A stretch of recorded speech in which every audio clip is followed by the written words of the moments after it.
Hey guys, it's Cal from the Lighting Doctor here, and today I'm going to show you guys how to fix your low voltage landscape lighting system. I'm going to walk you through a bunch of different tips, just some things like checking your bulbs, checking your wiring connections, making sure your transformer works, and all the small things that could possibly go wrong. The good news is most things when it comes to low voltage landscape lighting are really easy fixes, and that's what I'm going to go through in this video. So be sure to go check out our website at lightingdoctor.ca, where we got all kinds of free resources on our how-to page that answers most questions you guys would have about landscape lighting.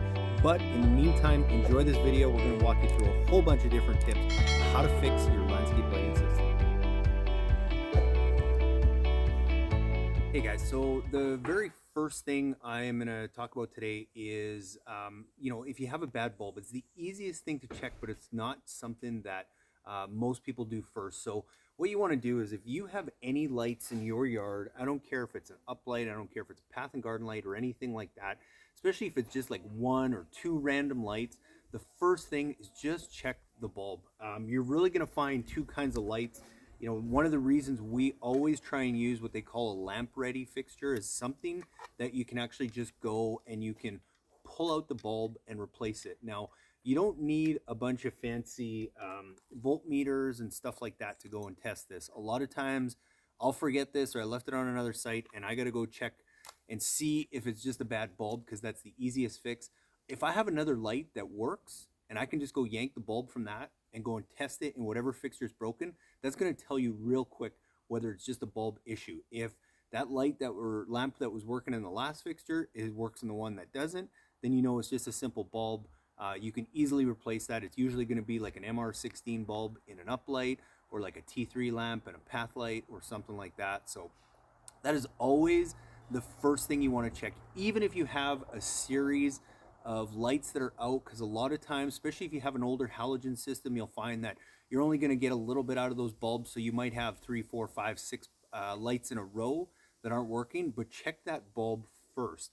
Now, if you don't have a what we call a lamp ready fixture that you can just go replace the bulb, you're probably going to have something more like this, what we call an integrated fixture. And all that means is that the chip, the LED board, is actually built into the fixture. So I don't know if you guys can see it there, but there's the little diodes.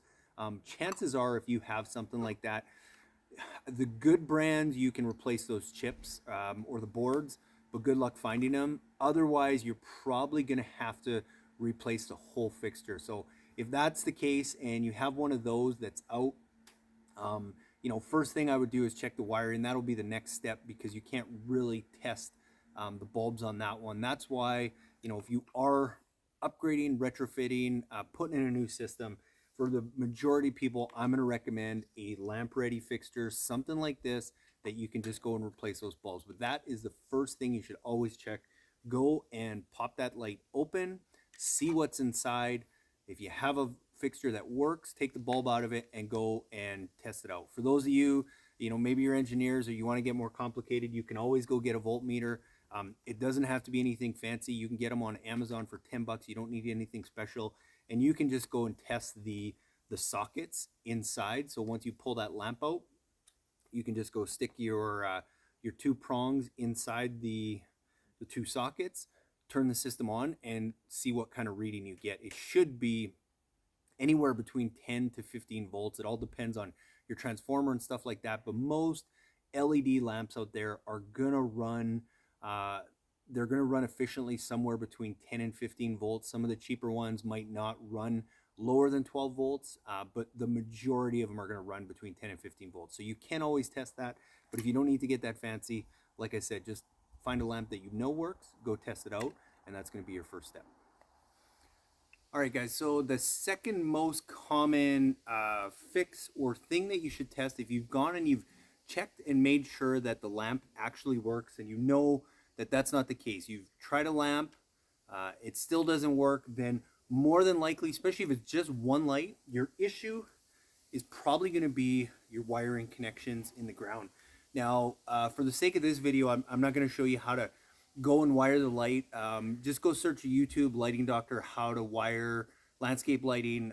There's a whole bunch of videos there. I'll try and maybe link above, or I'll at least have a link in the description below so you guys can watch that.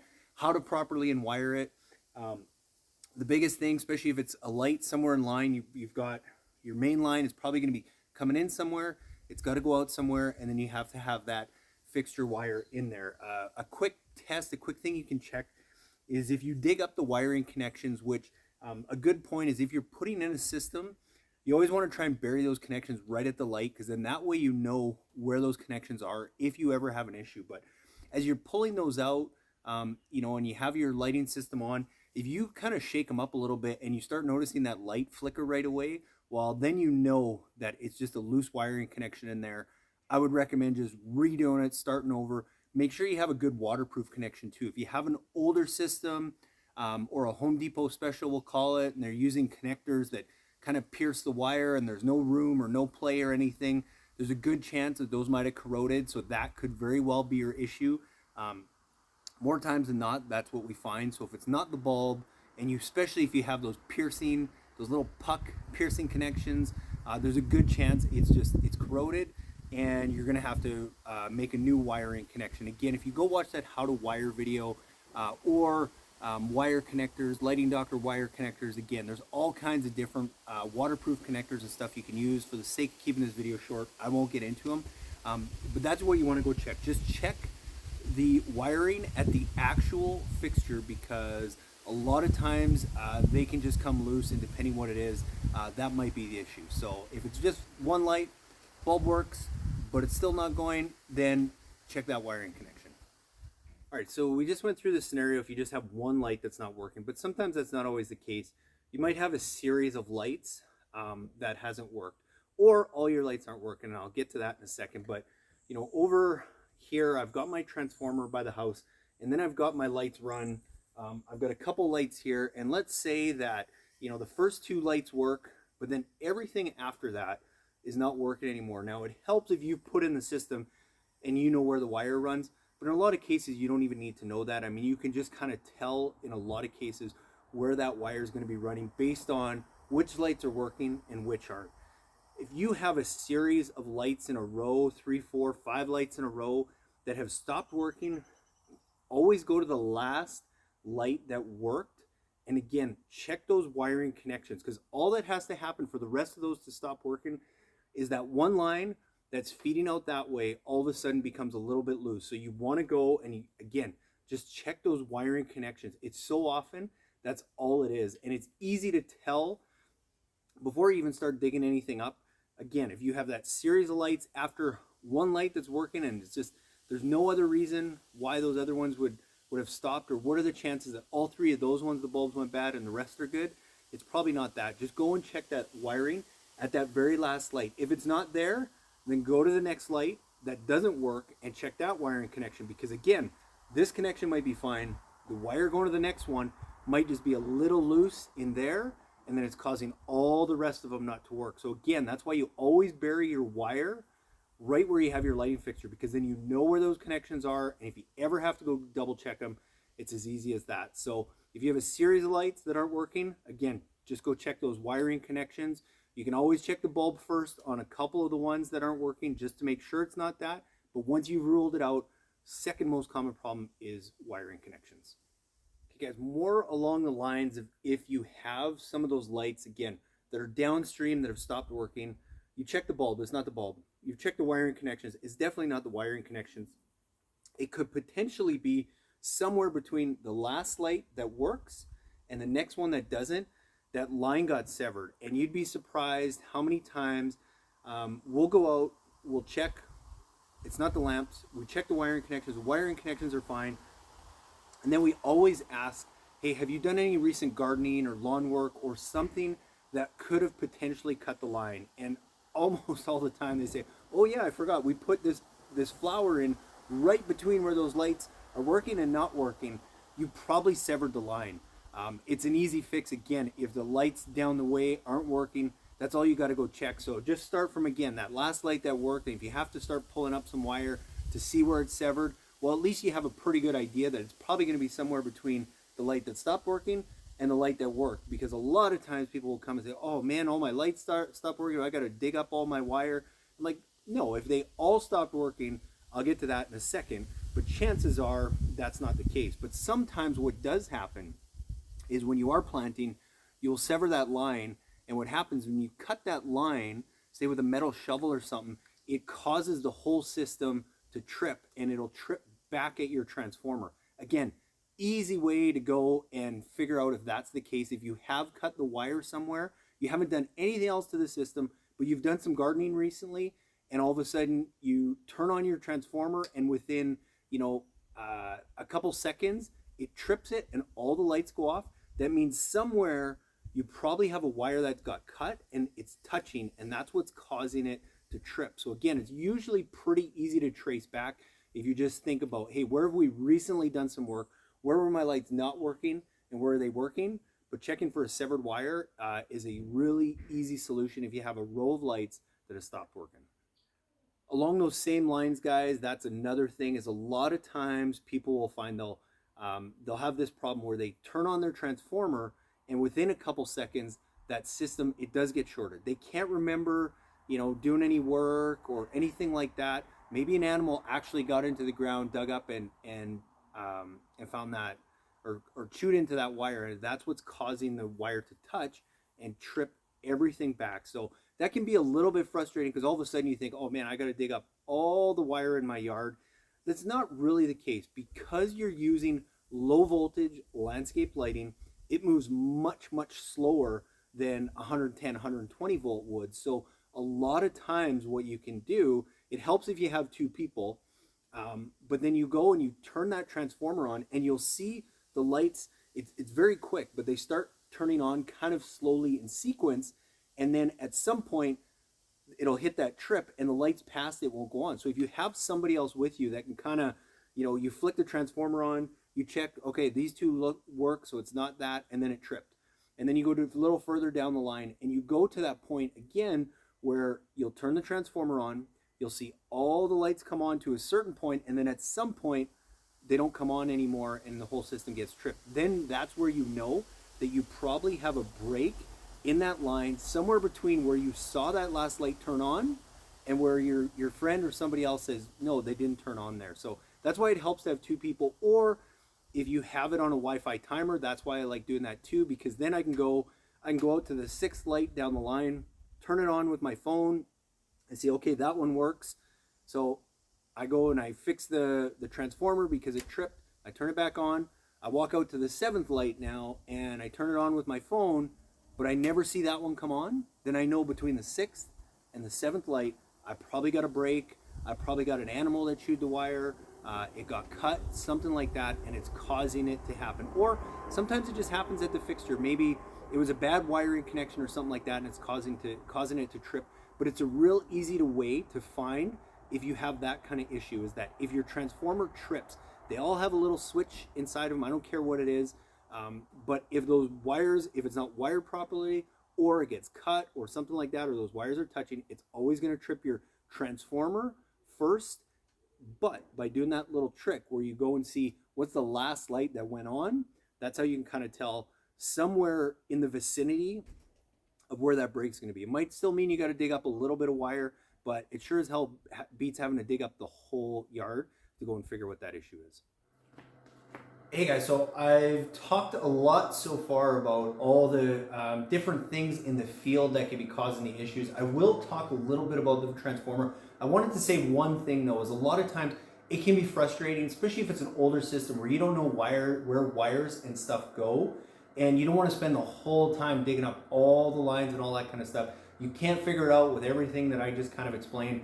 A really easy solution is that whatever that last light is, I'll just take my wire from there and I'll run it to the next fixture that I need, because I know I got power there, I know it works, and I run that wire from there to wherever I need. I don't care where the old wire is at this point anymore. It's all low voltage stuff. It's not getting power anyway, so you can just go off that last light. Whether you're adding new lights or whether you're just stumped, you can't figure out where they ran the wire and stuff, I will always do that. I'll just go to that last light that works and I'll just run a new line back to my other light so that I can get things going again. But that's a really quick way, is like, you have power, it's a little extra work, you got to start putting in a little extra lines, but again, it beats the heck out of having to go replace the whole system.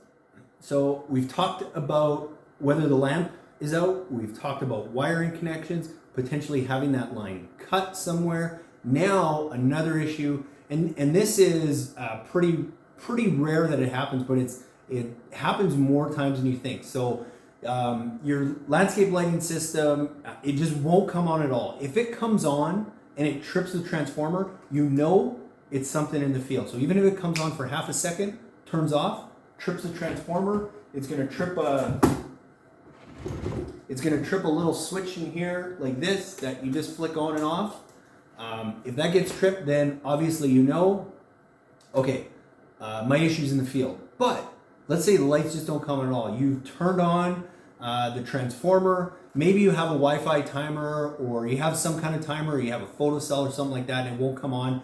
You always want to check and just make sure that that's not the issue. So it's easy to do that. They usually have some kind of, and I'm talking, like if you have a cheap, crappy, Lowe's or Home Depot transformer, they don't always have that, but most of them, they just have a manual on-off switch. Just take out your photocell, your Wi-Fi timer, whatever it is, and just turn it on manually, again, with this little switch. If it goes on and then right away turns off, your issue's in the field. If you do this and nothing, well, then you've got two issues. It could be a bad transformer, but you know what it happens to be more often than not is whatever your transformer is plugged into, usually you have like a GFCI receptacle or something, that might have got tripped by a storm, or maybe you had a saw plugged in and you tripped the whole circuit. Go check. One, you can first just go check at the switch, because the GFCIs always have that reset button. If that's popped out, then you can tell right away, okay, that got tripped. You push that button, and then usually you can go turn those lights back on.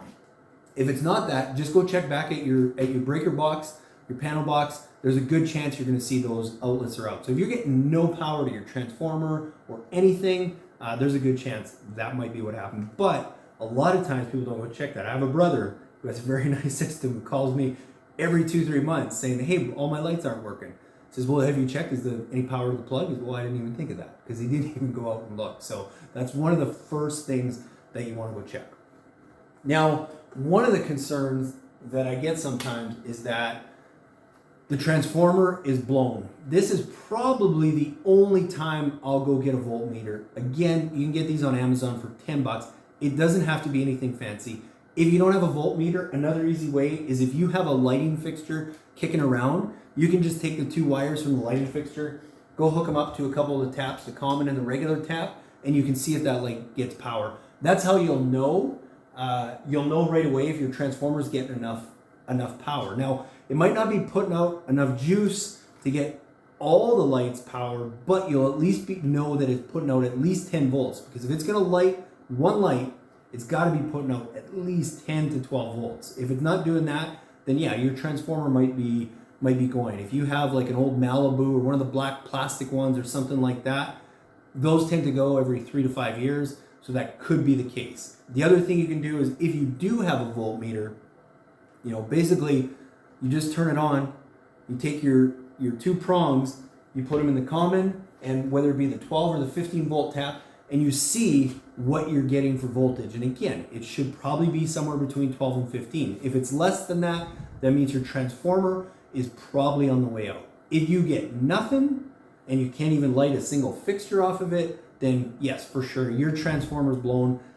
It's so rare that happens, guys. And a lot of times what it is you might just have a couple of wires inside or a little bit loose. You might have to undo the taps and put them back in and tighten them up. But that is pretty much it. It's very rare, especially if you have a new transformer, that's going to be the issue. So, if we kind of go back to things, do a quick summary. The first thing you want to check the bulb. Make sure that you have a working and functional bulb. It'll save you so much time if you find out that it's just a bulb and you just need to replace it. Even if it's a half a dozen lights, it takes minutes to go and do that, and it's very inexpensive. So that's number one. 2, go and check the wiring connections at the lights that aren't working, and then just work your way along the system from the ones that work to the ones that don't work. And that'll be a good indication of whether or not it's a wiring issue or not. Wiring connections are fine. Your third step, just take a think back. Did you go do some gardening? Is there a potential that that line could have been cut? Use that trick with a buddy, your spouse, whoever it is. Turn that transformer on. If it trips, find out where that last light came on and where the next one doesn't. And your issue is probably somewhere in there. Again, if your lights come on and it trips, you know that the issue is somewhere out in the field. It's not your transformer. If nothing comes on, come back to your transformer. Check your power supply. Make sure you got power. 2, just go and test out the taps on your transformer. Sometimes you might have one tap that's been that doesn't work anymore. If you have a multi-tap transformer that has 3 or 4 different terminals for wires, sometimes one of them goes bad. You can get your system to work just by taking the wire out of the one that doesn't work and into another one. That's another quick and easy way to go and test that. And if that's not the case, you just get no juice, nothing. It's time to go and replace your transformer. So, guys, I hope that helped. Realistically, there's not a lot of other things that can be wrong. That's why most of the time when there's problems, we can assess it over the phone just based on what people are seeing out there. So go back, follow those steps. Go and check out our website. Again, our how-to page at lightingdoctor.ca has a whole section of how-to videos. There's probably a dozen of them that you can go watch that answers most of these questions, or just go to YouTube, search Lighting Doctor, how-to, whatever.